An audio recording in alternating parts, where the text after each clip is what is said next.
Hi, I'm April Walker, better known as the Dog Catcher. I'm the author of the newly released book, the hot new book that is, More Than One Way to Skin a Dog. I did a show about relationships, which I had Dayton Tolbert and Kenyatta Reed as my special guest. Now this week I decided that I gave a little bit too much male perspective. And I thought that it's time for part 2. Let's start with, you're an author. Yes, yes I am. Innovator, educator, counselor, advocate, mother? Yes. How do you juggle so many roles? You know what? And there are actually more things I can add to the list. Let's hear them. I started on my second book.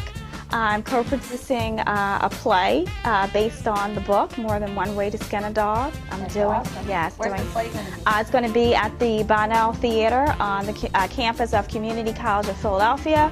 And I'm doing that with the awesome playwright, Mr. Cash Goins of Go Cash Productions. Yes, awesome. Yay.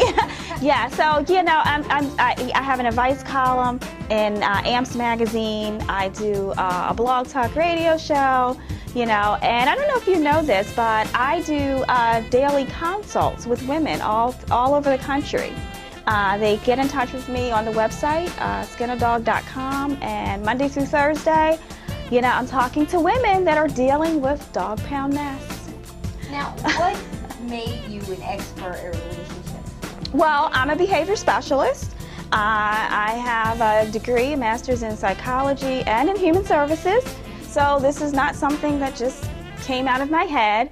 But aside from the education, I have real life knowledge. So I think education, real life knowledge, and a mixture of just some good old-fashioned wisdom kind of solidifies me as a behavior or as a relationship expert. So what was the motivation behind More Than One Way to Skin a Dog? You know what, I have to say this, I was always the go-to person when it came to my friends and my families, my co-workers. I was always the person they asked about relationships and what should I do, and I would get the late night phone calls, he didn't come in last night, you know, so, and I don't even, I know other people define me as an author, but, you know, I don't know if I'm ready to gravitate to that title just yet.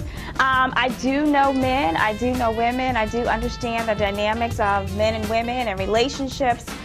So I would have to say it started there, just with me just having just an influx of knowledge and just expertise. I'm like, wait a minute, there's so many other people that need to hear what I'm telling these people that see me every day. So I have to tell you that I know many women that appreciate the book. Yes. Behind More Than One Way to Skin a Dog? Yes, oh God, I would love to. More Than One Way to Skin a Dog, I have to first say this, is not a male bashing book at all. Once you pick up the book, you will know that I'm calling women on the carpet as well. Right. They're not getting away with anything. Basically, More Than One Way to Skin a Dog, the title, there's more than one way to skin a cat. That was the, you know, original title, meaning there's more than one way to do something. So a dog, in this particular case, we're talking about a cheating man. So there's more than one way to skin, uncover, expose a cheating man. In the book, I talk about cheating. I talk about the 5 different types of dogs based on a man's personality and how he cheats. All right, really quick. We want to hear the types of dogs, please. You know, I will tell you guys two. I will tell you two of them. Yes, there. And one of my favorites is the Golden Retriever. That's the 3rd type of dog in the dog pound. Yes, well, you would love the dog counterpart as well. You'll get a kick out of it. The Golden Retriever, and the king of the dog pound is the Rottweiler. The biggest indicator that you have a dog? Well, the biggest indicator, I tell women all the time, if you guys have seen me, you know, countless interviews or heard me, I tell women to listen with their ears, with their eyes, and not with their ears. So listen with your eyes and not with your ears. Pretend like you can't hear. So you can't hear them say, I love you. You can't hear them say, I'm sorry I'm late, my car broke down. You can't hear them say, I'm going away on a business trip. You can't hear that because you can't hear. But just go by what you can see. What does his actions say?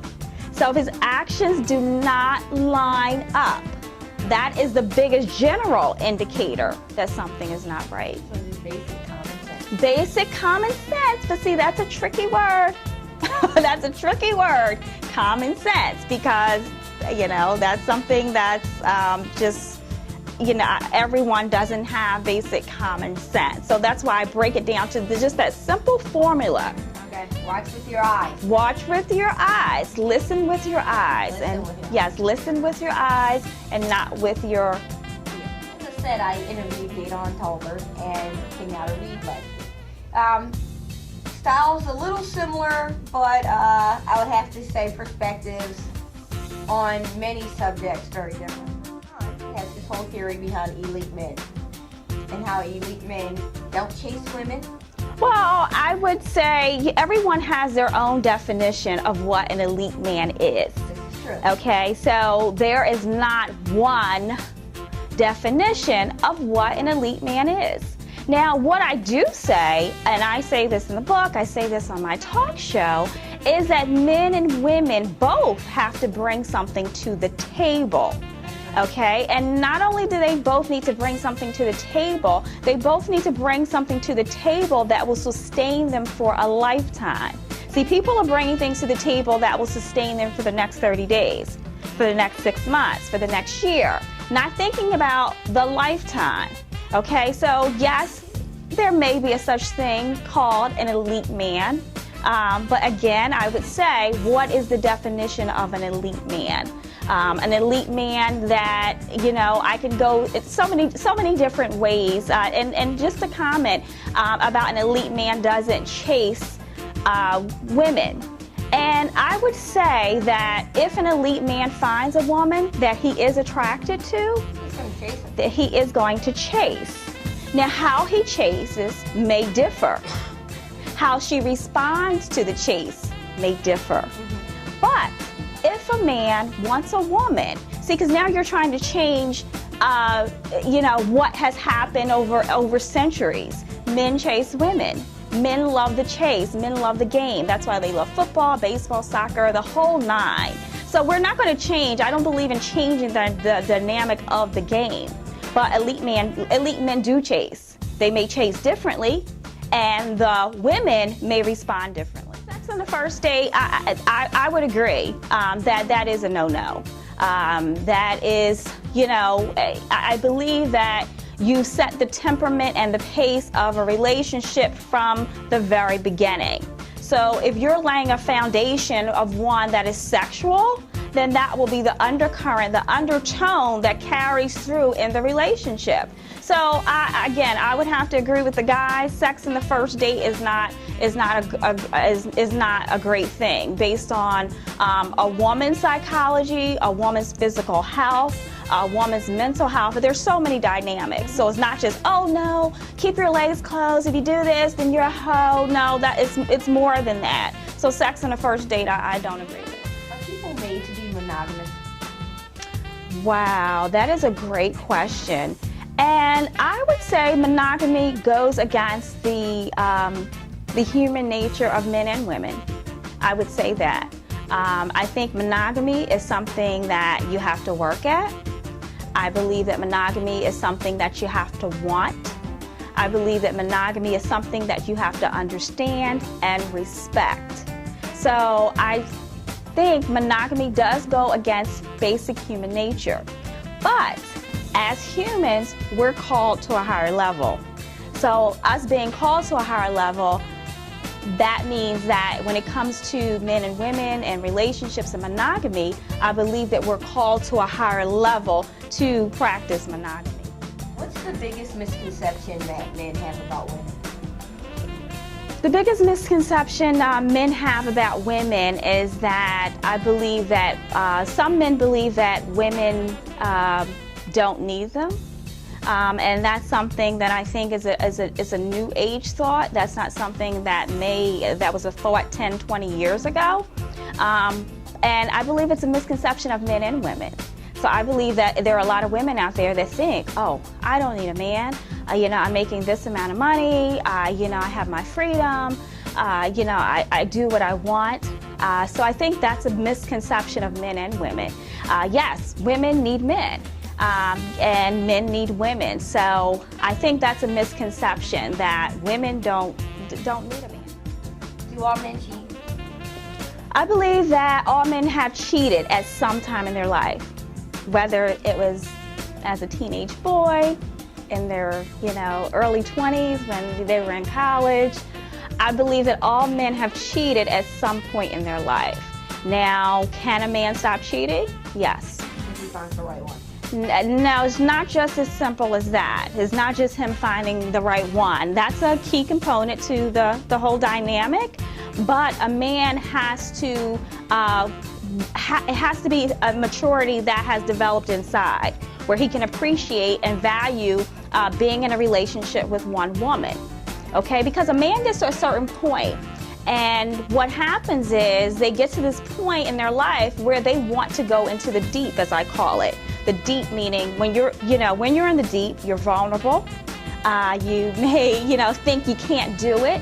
So when men get to that point where they do want to go into the deep, they're looking for that woman that they can go into the deep with. So, and a lot of that, because you said something about the right woman, I do believe that the right woman has to fit into that puzzle. Do you believe in gender roles? Yes, I'm old-fashioned. I have an old-fashioned, mentality that creeps in every now and then. I believe in gender roles, but I believe in making it work based on your relationship, whatever the two people are comfortable with. So if the two people, say, well, listen, the guy is going to cook, he's a better cook, and you guys feel comfortable with that, then go with it. What's next? Oh my goodness, there's so many things that are next. Like I said, I'm writing the second part of the 3-book series. It's a Skin 'em, Get 'em, and Love 'em series. And what I'm doing is I'm taking my readers, I'm taking people everywhere that I have been. I'm married now, just recently got married. So thank you very, very much. So, now that we've skinned them and we got the dogs out of the way, now it's time to get them. So the book, I don't want to divulge the title right now. So I'm writing the second book. We have the upcoming play that will, take place in November at the Bonnell Auditorium Theater. Named after the book. Yes, More Than One Way to Skin a Dog. Yes, More Than One Way to Skin a Dog. And there's someone in the play that will be playing me, the dog catcher. Yeah, so I'm very excited about that. We have some great things, some big things on the horizon, and just listen, we're going to just keep the Skin a Dog, the dog pound beat going. How can people find out more about you? People can find me, my stomping ground, guys, is skinadog.com. I update my dog catchers blog every day, so people know what I'm doing, whether I'm cooking, watching the Eagles game, whatever I'm doing, you guys know. So skinadog.com, people can go on there, become a registered user, buy the book. They can take a canine quiz. They can create a dog sheet. I love it. Yes, for someone that they deem to be a dog, to warn other women, because that's a big part of the Skin a Dog movement, creating a reference system. So skinadog.com is my stomping ground.